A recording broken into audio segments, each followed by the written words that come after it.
नमस्कार, मैं हूं पवन त्यागी। बिहार में एक बार फिर से नीतीश कुमार और भारतीय जनता पार्टी की गठबंधन की सरकार बनी है।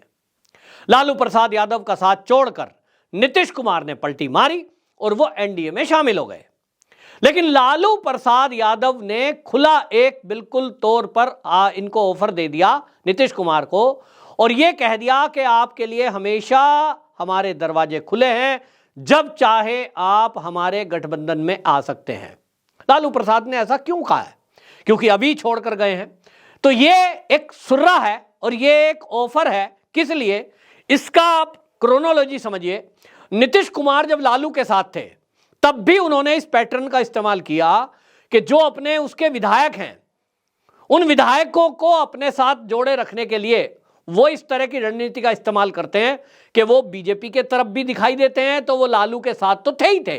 और वो ये मैसेज उन्होंने दिया कि यदि मेरे साथ किसी ने छल करने की कोशिश की, यदि मुझे छोड़कर कोई गया, तो मैं सीएम पद से तो हटूंगा, लेकिन मैं सरकार को भंग करा दूंगा। और सरकार यदि भंग हो गई तो ऐसे में फिर तुम्हारा दोबारा चुना जाना संभव नहीं है और चुनाव में उतरना पड़ेगा। ये तो बीजेपी जीत जाएगी, तुम गए। और इसी डर से सब लोग नीतीश बाबू के साथ लगे रहे। अभी नीतीश कुमार इसी खेल को भारतीय जनता पार्टी के साथ करना चाहते हैं, मुझे तो ऐसा दिखाई दे रहा है। क्योंकि नीतीश कुमार ने ये जो दोबारा एनडीए में वापसी की है, इसमें भारतीय जनता पार्टी के जो कार्यकर्ता हैं, जो नेता हैं, वो संतुष्ट नहीं है। क्योंकि इस बार राजनीतिक विश्लेषक के तौर पे मेरा भी एक अनुमान यह था कि नीतीश कुमार अगर वापसी भी करें, उनको एनडीए में वापसी भी लिया जाए, तो क्योंकि नीतीश कुमार को पहले ही सीएम बना चुकी थी बीजेपी समर्थन देकर, इस बार भारतीय जनता पार्टी अपना मजबूती से पक्ष रखते हुए ये कहेगी कि भाई हमारा सीएम रहेगा और जेडीयू का डिप्टी सीएम रहेगा। लेकिन ऐसा हुआ नहीं। हमारा जो विश्लेषण है वो फेल साबित हुआ। उसका कारण क्या है? भारतीय जनता पार्टी अपनी रणनीति पे चल रही है और जिसका पता नीतीश कुमार को ना हो ऐसा लगता नहीं है। क्योंकि हम लोग भी इस बात को समझ रहे हैं कि भारतीय जनता पार्टी बड़े दूर की कौड़ी खेल रही है और उसने ये दिमाग लगाया कि यदि अभी हम सीएम पद अपना ले लेते हैं और जेडीयू का डिप्टी सीएम रखते हैं, तो नीतीश कुमार के जो पक्षधर हैं और ये जो जेडीयू के बाकी नेता हैं, इनको लालू प्रसाद यादव फिर से तोड़कर और कोई ना कोई मंत्री पद का लालच देकर जोड़ तोड़ कर सकते हैं। भारतीय जनता पार्टी का ये जो आकलन था, और आप में से जो लोग मेरी वीडियो लगातार देखते हैं, मैंने कहा था कि सम्राट चौधरी एक सीएम के लिए भारतीय जनता पार्टी ने बिहार में उनको जिम्मेदारी अध्यक्ष पद की दी है। फिर वो क्यों नहीं बने? क्यों उनको समझा दिया गया? क्यों दिल्ली बुलाकर उनको यह कहकर शांत कर दिया गया कि चुपचाप रहिए और डिप्टी सीएम पर ही आप बने रहिए? यहां तक कि गृह मंत्रालय मिलने तक की तो पूरी उम्मीद थी, वो भी नहीं मिला तो वित्त विभाग दे दिया गया। चिराग पासवान को दिल्ली बुलाया गया और अमित शाह जी ने समझा के भेज दिया कि बेटा जो मिला हुआ है, जैसा चल रहा है अभी वैसा चलने दो। तो क्या चल रहा है? ये चिराग पासवान, ये सम्राट चौधरी, ये नित्यानंद राय, ये जो नेता सब शांत हो गए। ये क्यों हुए? सब जानते हैं कि 2024 में जो लोकसभा चुनाव है उसमें पहला लक्ष्य है अधिक से अधिक सीट जीतना, और उसके लिए बिहार की 40 में से 40 जीतना जरूरी है। और वो जेडीयू के समर्थन से, जेडीयू के साथ जाने के साथ ही संभव है। और इसलिए भारतीय जनता पार्टी ने उस लक्ष्य को ध्यान में रखा है। अब सम्राट चौधरी जिस तरह से वोकल होकर बोलते हैं, जिस तरह से कार्यकर्ता बोल रहे हैं, तो नीतीश बाबू को तो समझ में आ ही रहा है कि भाई चुनाव हुआ और उसके बाद खेला भी होगा।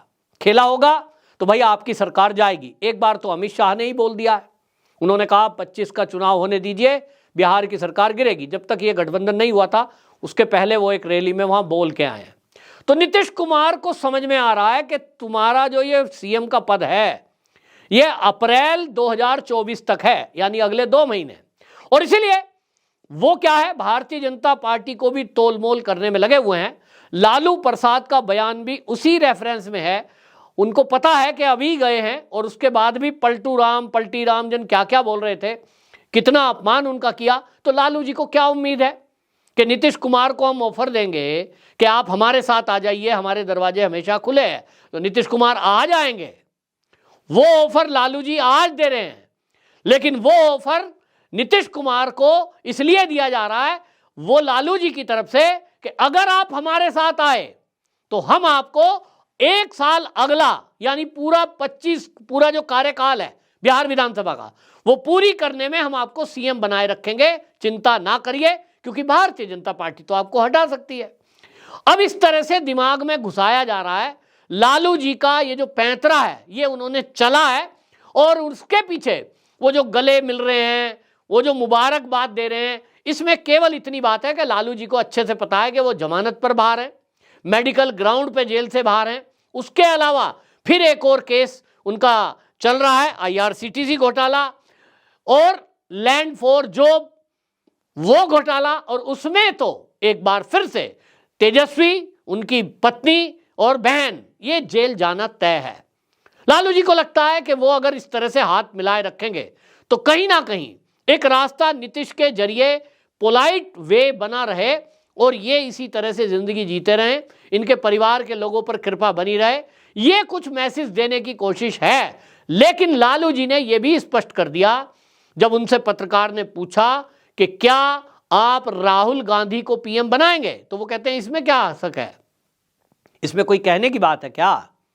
वो तो पक्का मान के बैठे हैं लालू जी कि इस बार 2024 में राहुल गांधी ही प्रधानमंत्री बनने जा रहा है। आरजेडी ने पूरी ताकत राहुल गांधी की यात्रा में झोंकी, यहां तक कि तेजस्वी यादव तो ड्राइवर बन गए राहुल गांधी के, और अपनी पूरी पब्लिक वहां भेज दी ये बताने के लिए कि बिहार में हम कांग्रेस के साथ मिलकर चुनाव लड़ेंगे तो हम यहां की 40 में से 25 सीट जीत सकते हैं।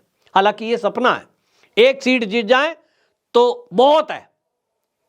लालू जी सपना संजोए हैं, और उनका सपना अपनी जगह ठीक है, क्योंकि उनको दिखाई दे रहा है कि अगर मोदी जी 24 में वापसी किए तो जेल तो जाना तय ही है, उनकी फैमिली जेल जाएगी पूरी, घोटाले और खुलेंगे, बेटा गया जेल में, छोटा भी जाएगा।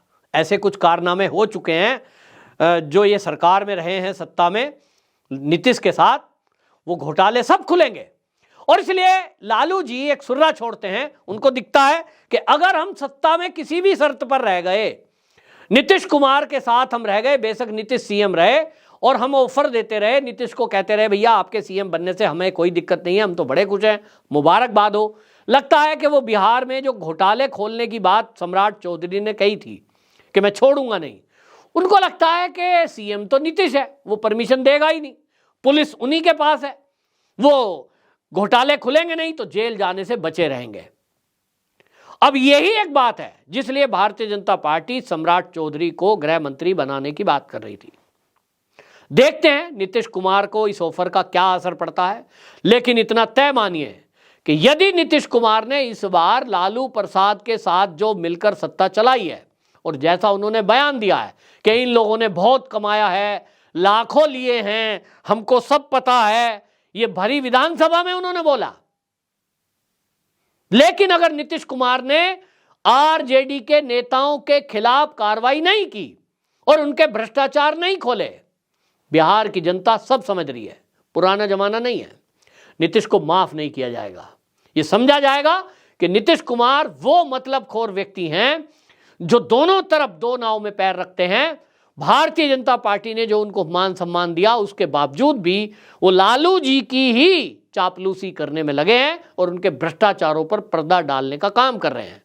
तो ये छवि अगर बना के रखेंगे तो निश्चित समझ लीजिए अभी आचार संहिता कुछ दिन बाद लग जाएगी, इनके पास मुश्किल से 10-5 दिन हैं कि कुछ फाइलें अगर खुलवानी है भ्रष्टाचार की तो खुलवा दें।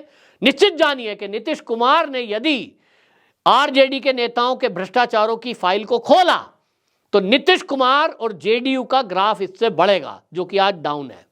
बीजेपी का ग्राफ तो पहले ही ऊपर है, लेकिन नीतीश कुमार अपनी पार्टी की छवि यदि सुधारना चाहते हैं तो उसके लिए उन्हें लालू की पार्टी के भ्रष्टाचारों पर नकेल कसनी होगी और कार्रवाई करने के आदेश देने होंगे।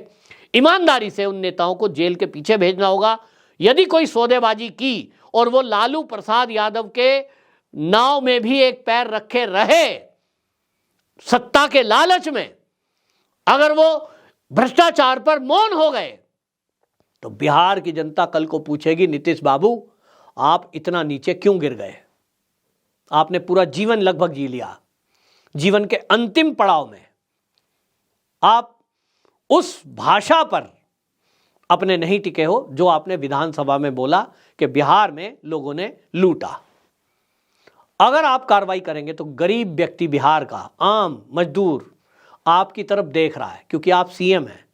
याद करिए, अगर बीजेपी का सीएम होता इस समय नीतीश की जगह, अभी तक तो एक्शन ले लिया गया होता। सम्राट चौधरी यदि सीएम होते बिहार के, अभी बेशक गृह ही मंत्री होते, अभी तक तो अपराधियों के खिलाफ बड़ा अभियान चल चुका होता। यह भारतीय जनता पार्टी के कार्यकर्ता अच्छे से समझें, आला कमान समझ रहा है, मैं आपको समझा रहा हूं कि इसीलिए भारतीय जनता पार्टी का सीएम होना बड़ा जरूरी है। जहां भी बीजेपी का सीएम नहीं है और दूसरी पार्टी का है, दूसरा तो दूसरा ही है, वो अपने तरीके से चलता है, अपनी विचारधारा से चलता है। बिहार में नीतीश कुमार के ढुलमुल रवैये से यह साफ दिखाई दे रहा है और इसीलिए वहां पर जरूरी है सम्राट चौधरी जैसा मुख्यमंत्री बनना।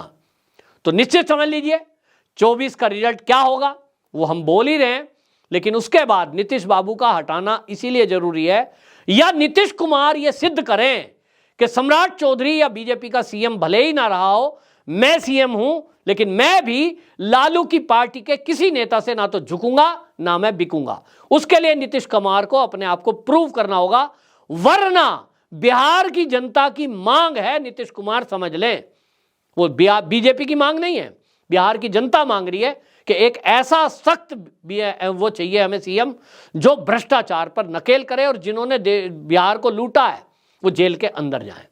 आप में से जो लोग दर्शक बिहार के हैं अपनी राय जरूर कमेंट बॉक्स में लिखें, ताकि नीतीश बाबू तक और बीजेपी के आला कमान तक ये मैसेज जाए कि बिहार की जनता आखिर चाहती क्या है। वंदे मातरम।